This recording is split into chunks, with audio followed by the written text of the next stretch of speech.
अस्सलाम वालेकुम दोस्तों, हाल ही में ईरान की तरफ से खबर आई है कि ईरान ने दुनिया का पहला प्लाज्मा हथियार बना लिया है।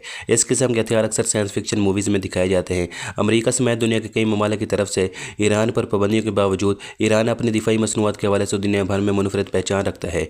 दस्तियाब खबरों के मुताबिक अभी सबसे पहले ईरान ने ही प्लाज्मा हथियार बनाया है।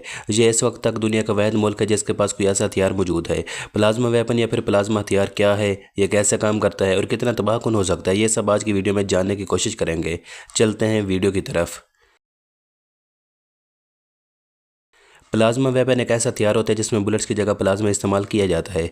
दूसरे लफ्ज़ों में, यह एक ऐसा वेपन होता है जो प्लाज्मा को इस्तेमाल करते हुए सामने मौजूद किसी भी चीज़ को तबाह कर सकता है। प्लाज्मा दरअसल मादे की चौथी हालत को कहा जाता है। अमूमन मादे यानी मैटर को 3 मुख्तलिफ हालतों में तकसीम किया जाता है, जिन्हें हम गैस, लिक्विड और सॉलिड कहते हैं। मगर इसके अलावा मैटर चौथी हालत में भी एग्जिस्ट करता है, जिसे हम प्लाज्मा कहते हैं, और यही प्लाज्मा इन हथियारों में इस्तेमाल होता है। प्लाज्मा नहायत ही ज़्यादा दर्जा हरारत पर बनता है। ज़्यादा तापमान या दर्जा हरारत की वजह से एटम्स के इलेक्ट्रॉन खारिज हो जाते हैं, जिसकी वजह से प्लाज्मा में आयंस और फ्री इलेक्ट्रॉन्स का मिक्सचर मौजूद होता है। याद रहे, प्लाज्मा वेपन और लेज़र वेपन दो अलग-अलग चीज़ें हैं। लेज़र वेपन में रोशनी को बतौर हथियार इस्तेमाल किया जाता है, जबकि प्लाज्मा वेपन में प्लाज्मा वेपन के काम करने के तरीके को 3 मुख्तलिफ हालतों में बयान किया जा सकता है।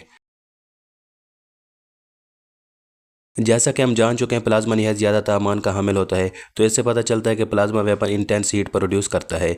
यह हीट न सिर्फ किसी चीज़ को जला सकती है, बल्कि इसे मेल्ट यानी पिघला भी सकती है। अगर हीट ज़्यादा हो तो सामने मौजूद टारगेट को वेपोराइज भी कर सकती है। थर्मल डैमेज के अलावा प्लाज्मा वेपन काइनेटिक इम्पैक्ट पैदा करके सामने मौजूद टारगेट को तबाह कर सकता है। जैसा कि हमने जिक्र किया, प्लाज्मा में आयंस और फ्री इलेक्ट्रॉन्स मौजूद होते हैं। ये आयंस और इलेक्ट्रॉन्स टारगेट के एटम्स के साथ रिएक्ट करके ज़बरदस्त काइनेटिक इम्पैक्ट पैदा करते हैं, जिसकी वजह से टारगेट डी शेप होकर तबाह हो जाता है। प्लाज्मा वेपन के काम करने का तीसरा उसूल है इलेक्ट्रोमैग्नेटिक वेव्स के साथ छेड़छाड़। प्लाज्मा वेपन निहायत खतरनाक इलेक्ट्रोमैग्नेटिक वेव्स पैदा करते हैं। ये वेव्स किसी इलेक्ट्रॉनिक इंस्ट्रूमेंट को बआसानी तबाह कर सकती हैं। प्लाज्मा वेपन आम रिवायती हथियारों की निस्बत ज़्यादा खतरनाक साबित हो सकते हैं, क्योंकि ये टारगेट के किसी मखसूस हिस्से की बजाय मुकम्मल टारगेट को ख़त्म कर देने की सलाहियत रखते हैं।